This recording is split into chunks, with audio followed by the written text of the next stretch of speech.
All right, so 2024 should go down as one of the best years in hip hop history, in my opinion.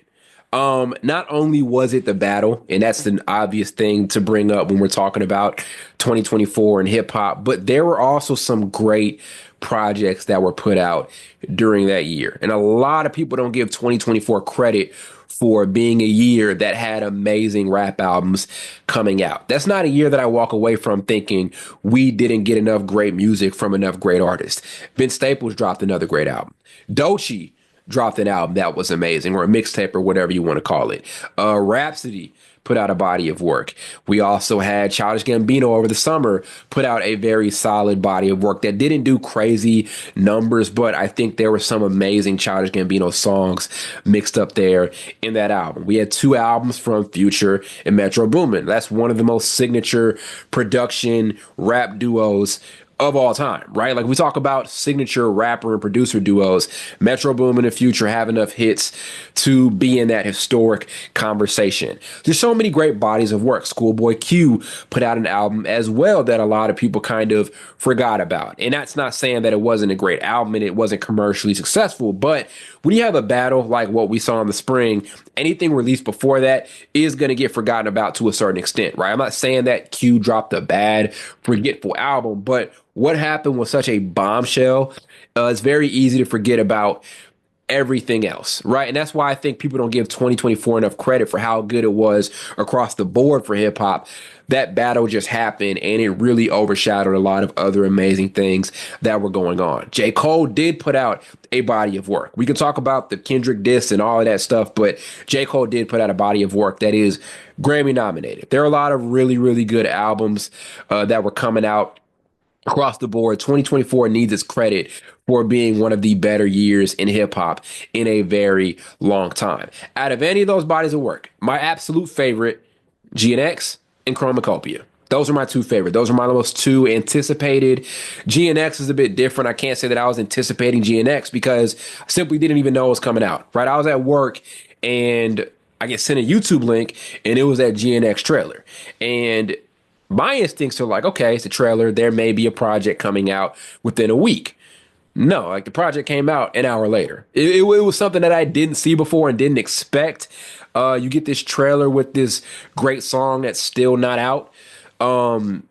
And about an hour later, GNX drops, and there's so many jaw-dropping moments on that album. So didn't really anticipate GNX because it kind of just hit us. Chromokopia did have a rollout. An amazing rollout. That's something that Tyler, the Creator, is so good at, is rolling these albums out. The marketing across and around these albums is great. He started that really with Igor. The rollout for Igor was amazing.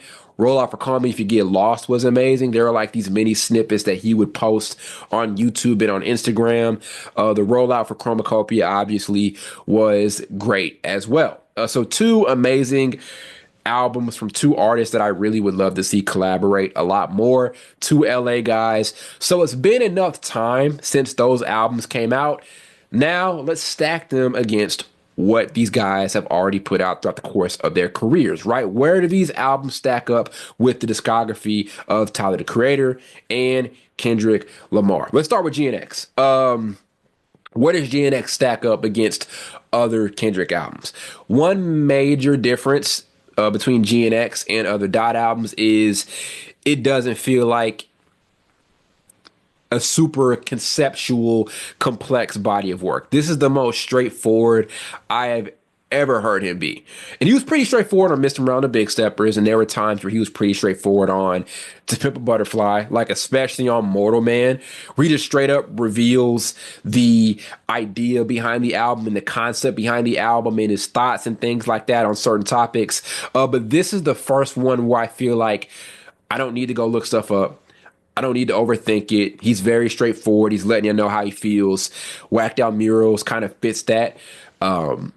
You know, you hear these quotables and these lines all over the album. It was like the most straightforward Dot album that we've ever heard. So it's a lot different than the other projects he's put out in his like commercial prime. To Pimp a Butterfly, it's going to take a minute to digest that album for one sonically and also get what he's getting at. Damn, to me, was the most difficult one to fully understand. And I still don't get it. And he didn't give us any details or any pointers or any help on understanding that body of work. Mr. Brown, the Big Steppers, like I mentioned, was pretty straightforward.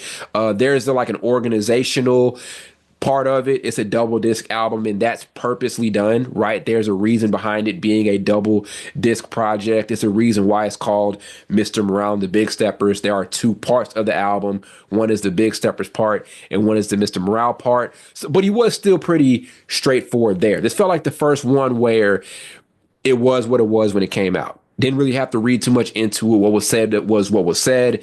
The only complex song on there was Reincarnated. But still, like you can Google search who he was possibly referencing on like the first couple of verses on that song.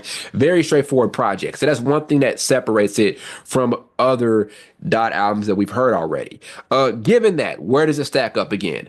I would say To Pimp a Butterfly is still number one. I think that's a top five rap project we've ever heard.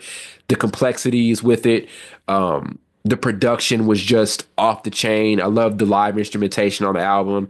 The performances and the moments to go along with it were great too. And who knows, like that could end up being overshadowed by the time the Super Bowl comes around, right? We're going to see like a live rendition of some of these songs for the first time. Because we haven't heard any of the GNX songs done live just yet. But The Pimp a Butterfly to me is still the best one. I think it was his best from an execution standpoint of having a message and getting it out in such a creative way. Music was great, great production moments, as I mentioned, all of that stuff. So I'd still have To Pimp Butterfly as the top one. Good Kid, Mad City, I'll put at number two. I would still keep it there. I think the production on Good Kid, Mad City was better than anything we've heard from him throughout the course of his career. If I'm like labeling any of these albums and like putting them in a category, I would say this one is like best produced out of his entire discography. But I'll put GNX at three, right? I think GNX is a top three Dot project, really because of how he followed it up. DL Hughley made a great comment on Vlad TV where he said, I don't think we've ever seen a rapper or an artist meet the moment quite like this. Like GNX literally met the moment. You had the battle, he won that. So now your question is, what follows that up? And GNX follows that up and it's perfect, right? I don't think you could get a better follow-up victory lap type of project than that. So I'd put that one at three. I'd put Damn at four. And as far as like the albums that he's dropped during his commercial prime, those are like the Mount Rushmore. Mount Rushmore's four. So those are like the four best. I would have GNX sitting at three behind To Pimp a Butterfly and Good Kid, Mad City. Is there a world where it ends up being ranked higher? Possibly, with more time. You can't call anything a classic until we've seen that it stands the test of time. You can't call anything a classic really until like maybe a decade or so since it came out. That's just my opinion on what a classic really is. You can't call it like a couple of days after it comes out, and you definitely can't call it a classic the night that you listen to it the first time around. So we'll see. But I think stacking it up against other Dot projects, it's sitting snug at three for me. I still think The Pimp a Butterfly is his best executed from a messaging standpoint. Good Kid, Mad City had great storytelling. It also kind of has this great flow from top to bottom that was just unmatched. And the production was just next level. Like Swimming Pool is one of the best produced rap songs of like the last 20 years, in my opinion. Then we have GNX sitting at three. And at four, we've got Damn. So like I said, classic yet? Too early to tell. You're not going to really be able to tell a classic until years and years down the road. But that's how I feel about this project. It's aging well. And we'll see what happens Super Bowl Sunday. I can't wait to see what that looks like. I definitely want to see some of these songs performed. Kind of my wish list of songs that I want to see performed on that show and on that platform. TV Off, obviously, is one I'd love to see. Luther is one I love to see. I really do feel very confident in the idea that he's going to bring out SZA. I really, to me, I don't think there's anything more obvious. They've got two songs that are like ridiculously great right now. There's 30 for 30 and then there's Luther. They're an amazing duo. They already have performing chemistry. They have multiple hits with one another. They're going on freaking tour. Okay, it doesn't make sense for SZA not to come out at the Super Bowl. I'd love to see Luther performed in some capacity. Squabble Up as well. I think those are three that I would love to see on that stage. Over to Tyler with Chromokopia. Where does this album stack up against the rest of his illustrious discography? I want to side note this and say this about Tyler. I don't think Tyler gets enough credit for how talented and how rare he truly is. So the thing about Tyler, and I could be wrong about this specific stat, I want to say 90% of his discography, and I'm not talking about features, I'm talking about his own albums. About 90% of his discography has to be produced by him. About 90%, give or take. And on top of that, he's one of the rare rapper producers who's just as good of a rapper as he is a producer, right? He has a signature rap style, this deep voice he kind of describes as like monstrous and is really weird and really unsettling. He's got that. And to match that, he has a signature production style. A lot of guys that call themselves these rapper producers, they may be able to produce in some capacity. They may have these credits, but they don't have a signature production style. Example, Travis Scott. And this is coming from a former Travis Scott fan, right? I come in peace to any Travis Scott fans that may end up watching this or hearing this. But Travis Scott doesn't have a signature production style. He may have credits as a co-producer, but you can't tell me and describe to me what a Travis Scott beat sounds like. You really can't. That's not something you can say about Tyler, the creator. He has a signature production style. You can hear it. Igor, I think, sums it up the best.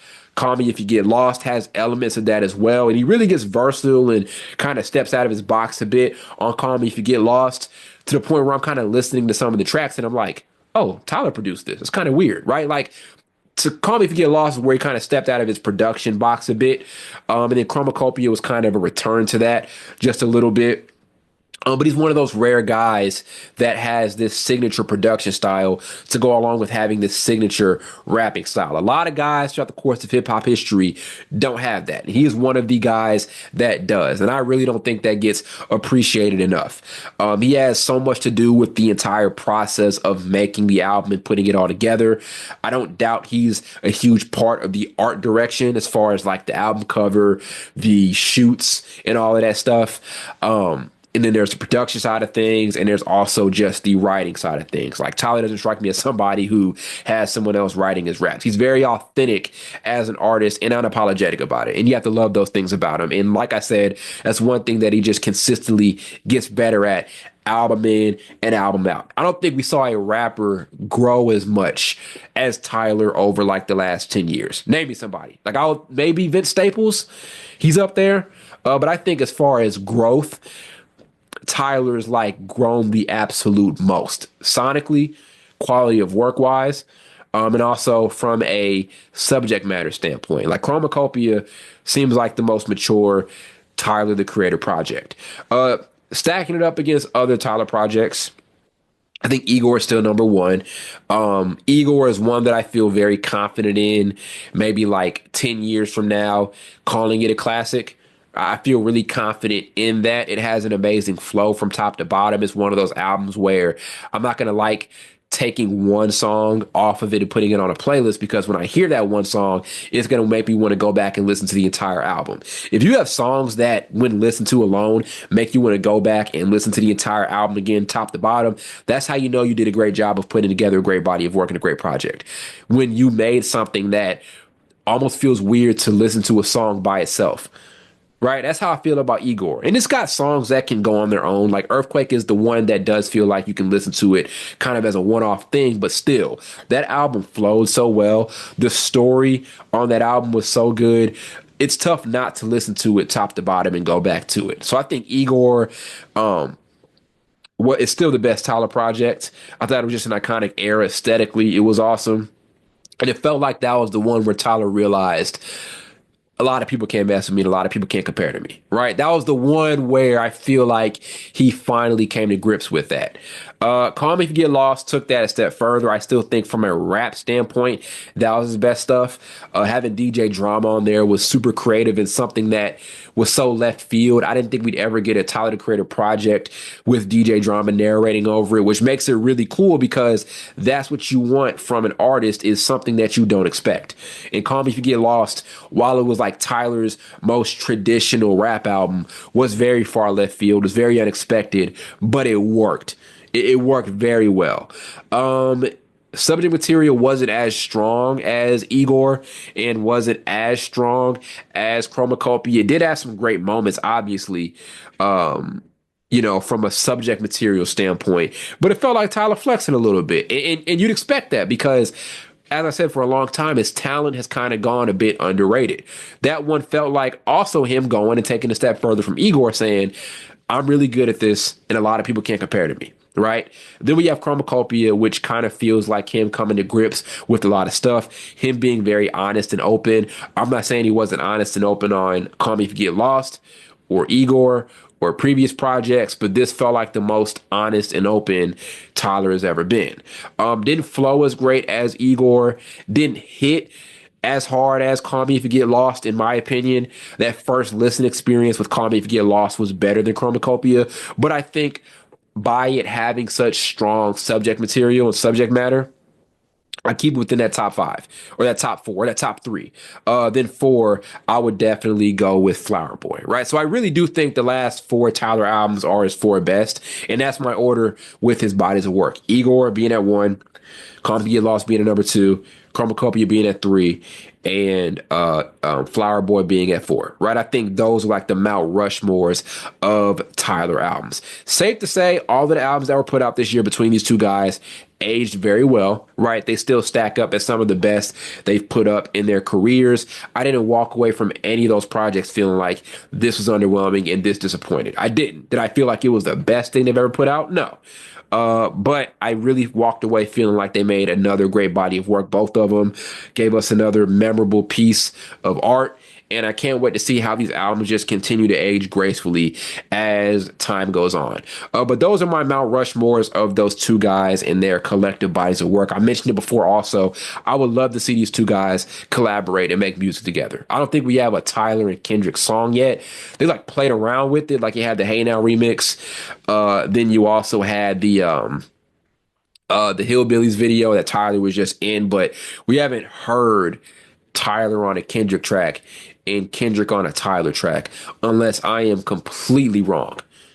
I'm not saying they haven't made it, because they definitely made tracks together, but we just ain't heard it yet. So I'd love to see them collaborate. Hopefully that's a thing in 2025. But I leave this past year, I leave 2024 very satisfied with the output of those two guys. I think they both had two of some of the best years in hip hop. And I'm really excited to see where things go from here for both of them. And especially Tyler. I want to see how much Tyler can just continue to build on to his legacy as just one of the best rappers from a growth standpoint. Again, if we look at Tyler when he first got started, when he was a teenager, and now just amazing growth, amazing improvement, amazing commitment to the process. You have to love it. So we'll see how these guys end up panning out as things go on. It'll be interesting. These guys definitely have more things in the bag. So we'll see. But amazing bodies of work this past year from both of them. Let me know if you think my Mount Rushmore is wrong and if you would rearrange the order at all. But that's how I'm feeling about both of those bodies of work. Safe to say, they both aged absolutely perfectly.